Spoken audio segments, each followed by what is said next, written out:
always existing in that.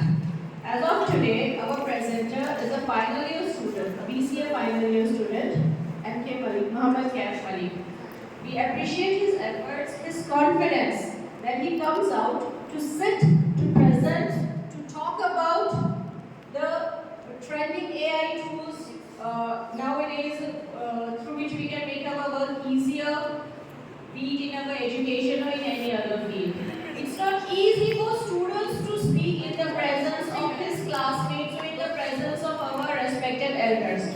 But we try our best to motivate students, to push them to come forward on the platform to speak up.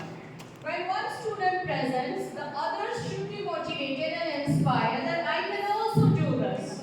I can also share the knowledge I have learned. I should also come forward and express out what I have learned.